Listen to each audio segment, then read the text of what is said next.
আসসালামু আলাইকুম। আমি মুসাদ্দিক হাসান, নবীন মডেল স্কুলের অনলাইন ক্লাসে আমার প্রিয় শিক্ষার্থীবৃন্দদেরকে স্বাগত জানাচ্ছি।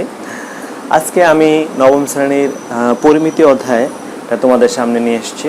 নবম শ্রেণীর পরিমিতি অধ্যায়টা এবারে তোমার টিউটোরিয়াল পরীক্ষায় 16.3 এই অধ্যায়টা আছে। এই কারণে আমি 16.3-এর অধ্যায়টা নিয়ে আলোচনা করব।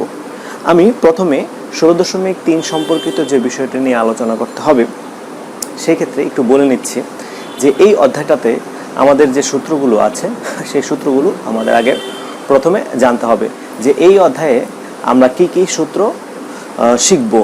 তাহলে বন্ধুরা চলো এই অধ্যায়ে আমরা কি কি সূত্র শিখব সেটা নিয়ে আমরা প্রথমে কথা বলি।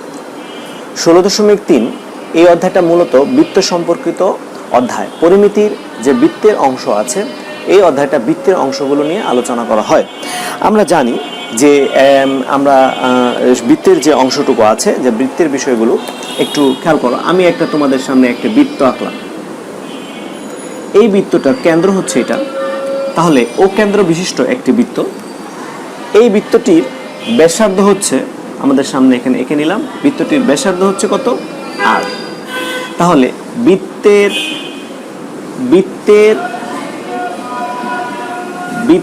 ব্যাসার্ধ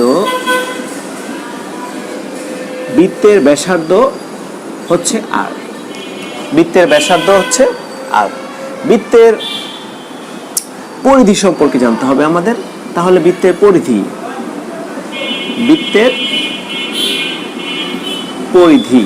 তাহলে বৃত্তের পরিধি হচ্ছে 2πr। এখানে বৃত্তের পরিধি হচ্ছে 2πr। পরিধিটা কি?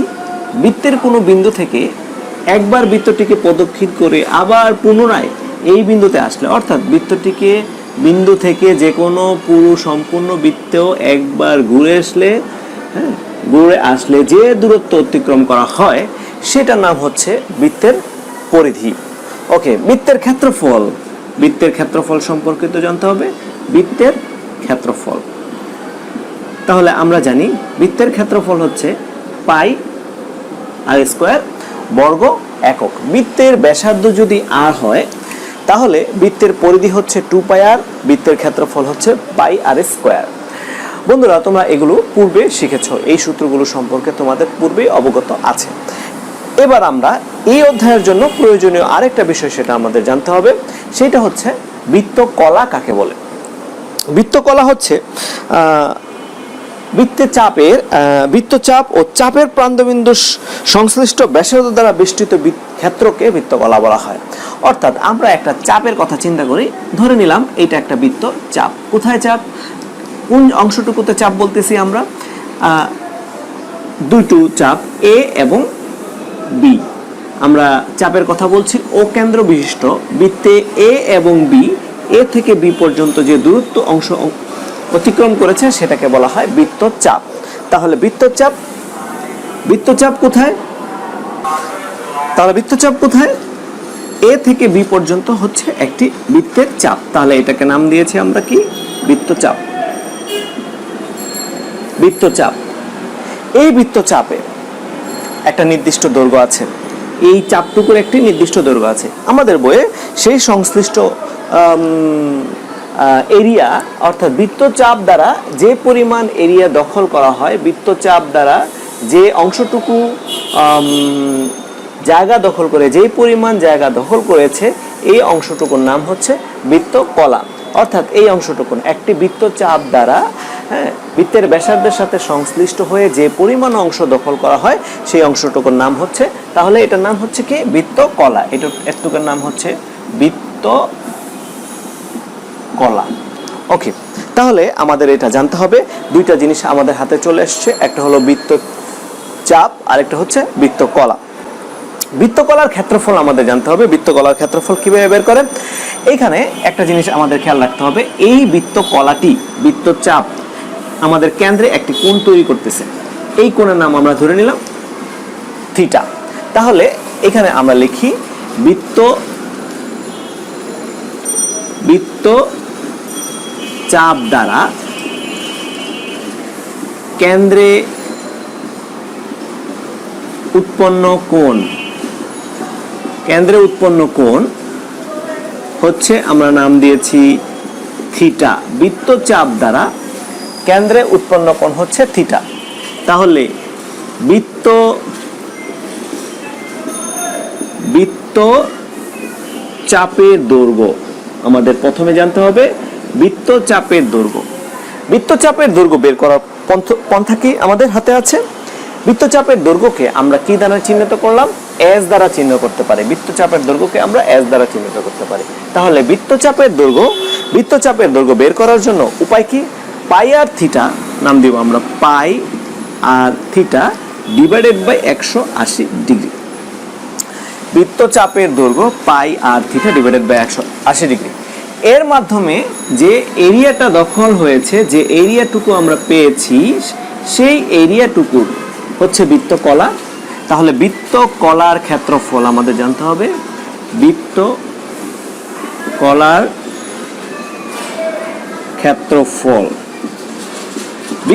ক্ষেত্রফল আমরা যেটা লিখতে পারি থিটা ডিভাইডেড বাই, অর্থাৎ pi r square divided by 360 degree.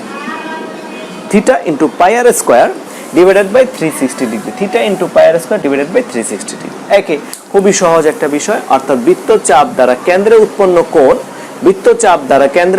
কোণ, বন্ধুরা কেন্দ্রে উৎপন্ন কোণ হচ্ছে থিটা।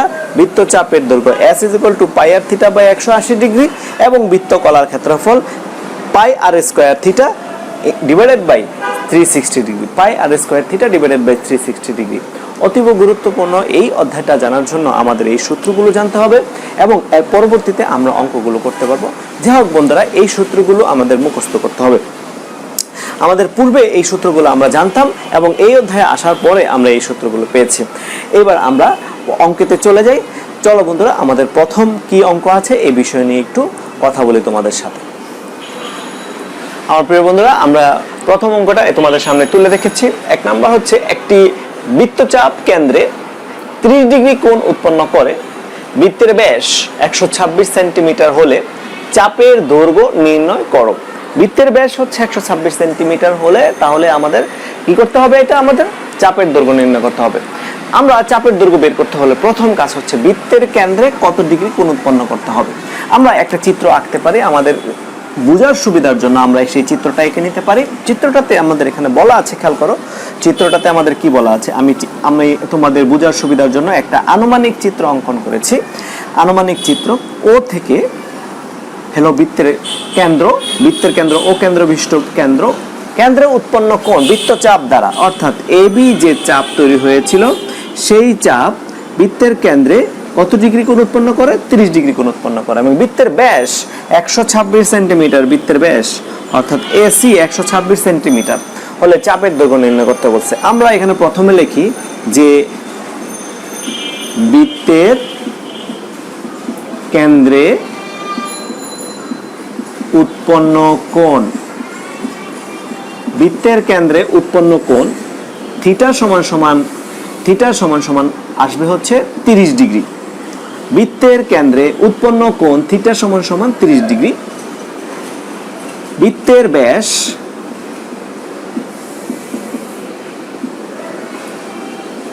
126 সেন্টিমিটার। তাহলে অতএব বৃত্তের ব্যাসার্ধটা কত হবে? বৃত্তের ব্যাসার্ধ হচ্ছে 126 কে আমরা 2 ভাগ করতে পারি। 126 ভাগ 2 সমান সমান 63 সেন্টিমিটার। বৃত্তের ব্যাসার্ধ 63 সেন্টিমিটার। ওকে, বৃত্তের ব্যাসার্ধ হচ্ছে 63 সেন্টিমিটার। তাহলে আমরা বৃত্তের ব্যাসার্ধ পেয়ে ফেলেছি। এবার আমরা চাপের দৈর্ঘ্য বের করতে পারবো।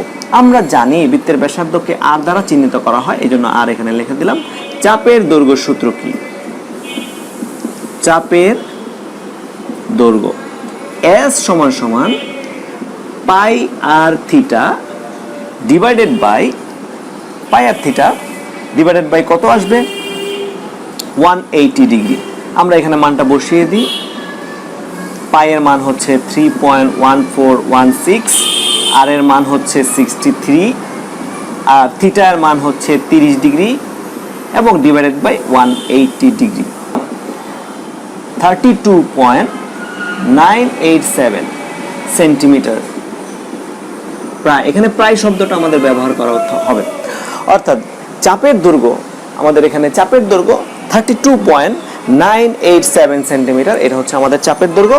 এই চাপের দৈর্ঘ্যটা আমাদের জানা জরুরি। যাই হোক, আমরা আবার একটু দেখিয়ে দিচ্ছি। আমাদের বৃত্তের কেন্দ্রে উৎপন্ন কোণ 30 ডিগ্রি, আমি লিখেছি কেন্দ্রে উৎপন্ন কোণ থিটা সমান সমান 30 ডিগ্রি। বৃত্তের ব্যাসার্ধ বলেছিল, ব্যাস বলেছিল 26, এই জন্য প্রথমে আমরা ব্যাস লিখেছি, বৃত্তের ব্যাসার্ধ আমরা বের করেছি 63। চাপের দৈর্ঘ্য এখানে সূত্র হচ্ছে pi r theta divided by 180 degree. Just শুধুমাত্র আমরা মান বসিয়েছি এবং লিখেছি, এভাবেই আমরা অঙ্কটা করতে পারবো। অতীব গুরুত্বপূর্ণ। এর পরবর্তীতে আমরা 2 নম্বর অঙ্কটা দিকে দেখতে পারি। তো একই রকম অঙ্ক এবং সেই অঙ্কের মাধ্যমে আমরা সহজেই সমাধানটা করতে পারি। চলো বন্ধু 2 নম্বর অঙ্কটা দেখি। বন্ধুরা, আমরা করতেছিলাম 2 নম্বর অঙ্ক। তাহলে দেখা যাক বন্ধু 2 নম্বর কি। প্রতি মিনিটে 66 মিটার বেগে 1.5 মিনিটে একটি ঘোড়া কোনো মাঠ ঘুরে এলো, মাঠের ব্যাস নির্ণয় করতে বলেছে। প্রতি মিনিটে 66 মিটার বেগে, অর্থাৎ একটি ঘোড়ার গতিবেগ 1 মিনিটে 66 মিটার। একটি ঘোড়ার গতিবেগ 1 মিনিটে হচ্ছে 66, অর্থাৎ 1 মিনিটে অতিক্রম করবে 66 মিটার। তাহলে এবার বলো যে 1.5 মিনিটে সে কতটুকু অতিক্রম করতে হবে, এটা আমাদের খুঁজে বের করতে হবে। তাহলে আমরা প্রথমে 1 মিনিটে যে 66 মিটার অতিক্রম করে 1.5 মিনিটে আসলে সে কতটুকু দূরত্ব অতিক্রম করে, এটা আমরা খুঁজে বের করি। তাহলে 1 মিনিটে অতিক্রম করে আমরা লিখতে পারি যে 1 মিনিটে অতিক্রম করে 66 মিটার। অতএব 1 সমস্ত 2 ভাগের 1 বা 3/2 মিনিটে অতিক্রম করবে। অবশ্যই বেশি, আরো 66 ইন্টু 3/2 মিটার, 66 ইন্টু 3/3 মিটার। এখানে আমরা করতে পারি 99 মিটার অতিক্রম করবে 1.5 মিনিট। 1.5 মিনিটে অতিক্রম করবে 99 মিটার। এবার আমার প্রশ্ন হলো যে যখন ঘোড়াটি 1.5 মিনিটে 99 মিটার অতিক্রম করছে, 1.5 মিনিটে অতিক্রম করছে 99 মিটার, এই 99 মিটারটা কিন্তু ওই মাঠের পরিধি।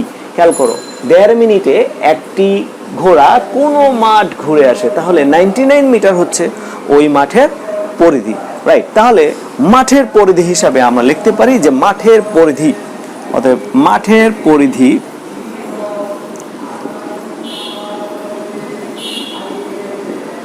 মাঠের পরিধি 99 মিটার।